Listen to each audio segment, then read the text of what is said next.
로마서 6장 1절과 2절 같이 읽겠습니다. 그런즉 우리가 무슨 말을 하리요? 은혜를 더하게 하려고 죄에 거하겠느냐? 그럴 수 없느니라. 죄에 대하여 죽은 우리가 어찌 그 가운데 더 살리요? 아멘.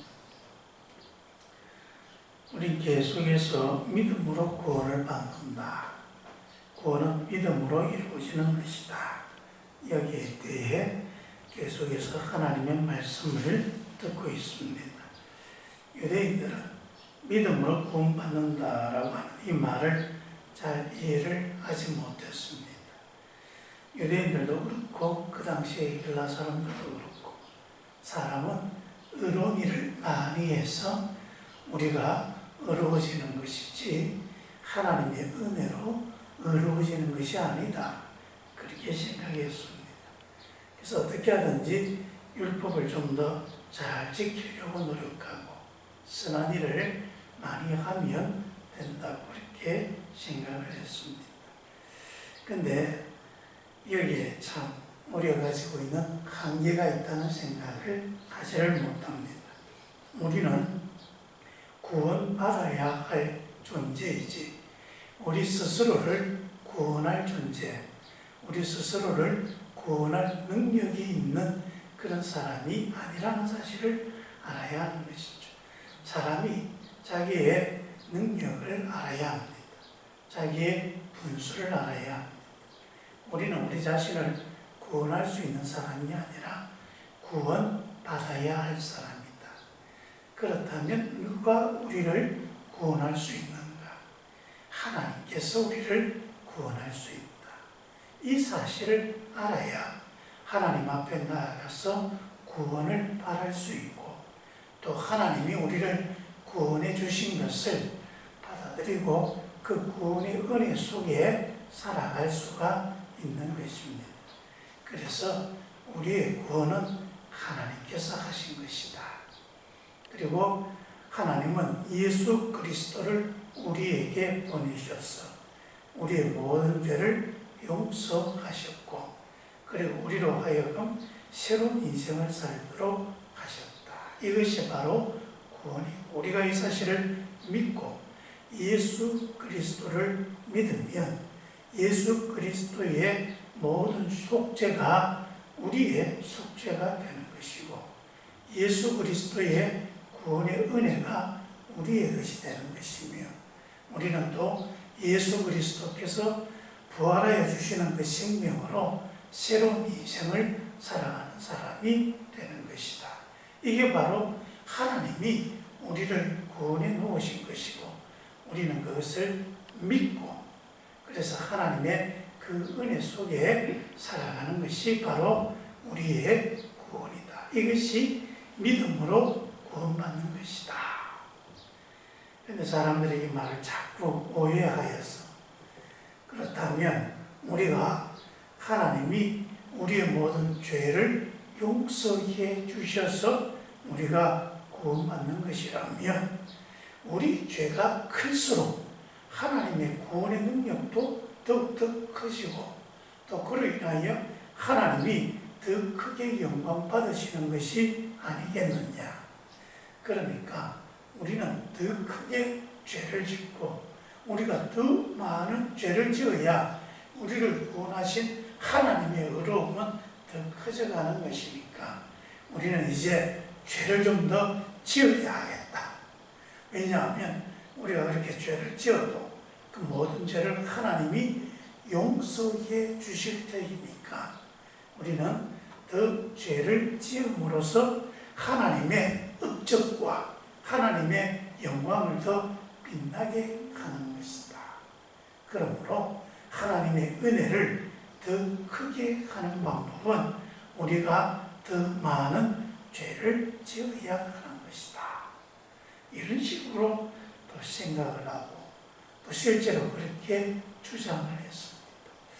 사람의 선한 행동, 사람의 노력 이런 것들은 필요가 없다고 하니까 그럼 우리가 할 수 있는 것은 죄 짓는 것밖에 더 있겠느냐. 죄를 지어서 하나님의 영광을 높이자. 하나님의 구원의 능력을 더 크게 하자. 그리고 세상에 죄 짓는 사람이 없으면 용서해 주시는 하나님도 필요 없는 거 아니냐. 그러니까 하나님의 구원이 온전하게 되려면 죄 짓는 사람들이 자꾸 많아져야 용서하시는 하나님의 그 은혜도 더 크게 번져가고 높아지는 것이니까 우리는 더 죄를 많이 지어야 되고 우리는 더 많은 사람들이 죄인이 되어야 되겠다. 그런 생각을 하는 것입니다. 여러분 어떻게 생각하십니까? 얼핏 보면 맞는 것 같습니다. 그래서 지난번에 설교할 때 바로 예수님께서 십자가에 못 박혀 죽으시려면 예수님을 팔아먹는 가룟 유다와 같은 사람이 있어야 되지 않느냐. 또한 예수님을 십자가에 못 박으러 허락하는 그런 또 로마의 총독도 있어야 되고 또 예수를 못 박으라고 했던 대제사장 같은 못된 놈들도 있어야 하는 것이 아니냐. 다 하나님의 뜻을 이루기 위해서 악역을 맡은 사람들이 아니냐. 이 악역을 맡았다고 해서 하나님이 그들을 심판하시는 것은 문제가 있는 것이 아니냐라고 그렇게 또 생각하는 사람들. 그 세상에는 다 선과 악이 공존하고 있고 선이 좀 더 선으로서 부각하려면 악도 적당하게 악함으로 드러나야지 선이 선인 줄 알지. 사람들이 다 선이기만 하면 악이 뭐에 필요한 것이고 또 악이 적당하게 있어야 세상이 좀 균형을 가지고 공존하고 있는 것이 아닙니다. 어둠이 있고 또 빛도 있고 어둠이 있어야 빛도 빛나는 것이고 이 세상은 어둠과 빛이 이렇게 공존하듯이 선이 있으면 적당히 악도 있고 이것이 잘 균형을 맞추어서 이렇게 살아가야 돼요. 세상에 선인도 있으면 악인도 있고 그렇게 해서 세상이 균형을 잡아서 살아가는 것이다. 우리는 그렇게 상대적인 생각을 가지고 세상의 이치를 많이 생각을 합니다. 그런데 여러분 우리가 잘 알아야 합니다. 세상은 선과 악이 공존하여서 균형을 이루고 그래서 만물이 조화를 이루고 살아야 하는 것이 아니라는 것입니다. 여러분 하나님은 절대적인 선입니다. 하나님은 모든 것을 하나님의 뜻에 따라서 조화롭게 하여 가는 것이고 하나님의 뜻이 온전해지는 것이고 우리 모든 사람들이 내 속에 선과 악이 공존하기 때문에 그래서 내가 조화를 이루고 세상을 온전히 살아가는 것이 아니라 우리 속에 있는 모든 죄가 사라지고 우리가 하나님을 온전히 닮아감으로써 인간다운 우리가 사람답게 온전히 살아가지는 것입니다. 어둠이 있고 빛이 있는 게 아닙니다. 빛이 없으면 어둠이 있는 것입니다. 그리고 그런 세상의 이치는 하나님이 세상을 이루어가는 그런 이치로 만드신 것이지 그것이 어둠과 빛을 죄와 선 이런 개념으로 하나님이 만드신 것이 아니라는 것도 알아야 합니다. 사람들이 착각하고 있는 것입니다. 여러분 우리의 삶의 조화는 우리 속에서 선과 악이 공존하기 때문에 조화가 되는 게 아니라는 사실을 알아야 합니다. 우리 속에 죄가 우리를 파멸합니다. 우리는 파멸당하는 죄인이었습니다. 지옥 가야 될 죄인이었습니다. 죽어야 할 죄인이었습니다. 그래서 우리는 죽어야 할 존재였지만 생명이신 하나님께서 우리를 다시 구원하여 살려주신 것입니다. 죽었다가 다시 부활하여 부활의 생명으로 살아가는 것입니다. 그렇게 하기 위해서 예수께서 십자가에 죽으셨고 우리를 그 죄에서 구원하시기 위해 예수께서 우리에게 부활의 생명을 주시는 것입니다. 착각하면 안 됩니다. 우리 속에 선과 악이 공존하여서 우리가 사람답게 살아가는 게 아니라는 것입니다. 죄는 우리를 죽이는 것입니다. 하나님의 의는 우리를 살리는 것입니다. 그래서 항상 우리는 선택의 기로에 놓여 있습니다. 죽을 것인가, 살 것인가. 여러분, 죽을 길을 가시겠습니까? 살 길로 살아나시겠습니까? 예수 그리스도는 우리를 살 길로 인도하셨고 우리에게 생명을 주셔서 다시 죽지 말라. 우리에게 주신 부활의 생명은 다시 죽지 않는 생명입니다. 여러분, 죽음이 뭐라고 그랬습니까? 죄가 죽음을 가져왔습니다. 그 죄가 무엇입니까? 하나님을 떠나는 것입니다. 하나님을 거역하는 것입니다. 하나님을 배반하는 것이고 하나님 말씀을 듣지 않는 것이고 하나님 없이 살아가는 것이 죄이고 그게 바로 죽음입니다. 계속해서 그렇게 죽음의 길로 가겠느냐? 우리가 그것을 그렇게 살도록 예수님께서 부활하신 것이 아니라는 사실을 알아야 합니다. 우리를 생명의 길로 이끄시기 위해 예수께서 오셨습니다.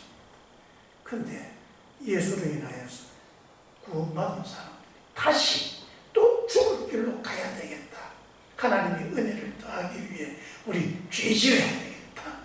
죄 지는 게 뭐라고요? 하나님을 떠나는 것이고 하나님 말씀을 거역하는 것이고 내 마음대로 사는 것, 하나님 없이 살아가는 것, 그게 바로 죽는 것이고 그게 죄입니다.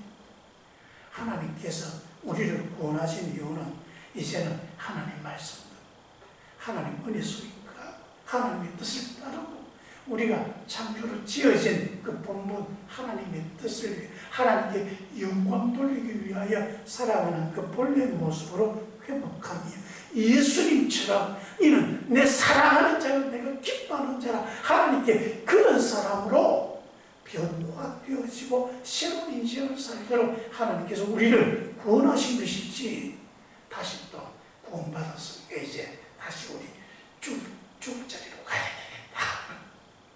하나님이 구원하신 이유가 거기 있는 게 아니라는 것입니다. 우리 자꾸 그런 핑계를 만들어서 어떻게 하면 다시 또 죄 지을 수 있을까? 죄에 대한 근기를 잘 버리지 못하고 살아가고 있습니다.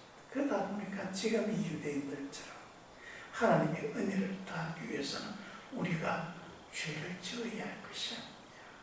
하나님 이런 아주 진짜 어처구니 없는 이런 발상을 하고 이런 식으로 하나님 말씀을 오해하고 신앙을 오해하고 그리 잘못된 신앙으로 가려고 하는 것입니다.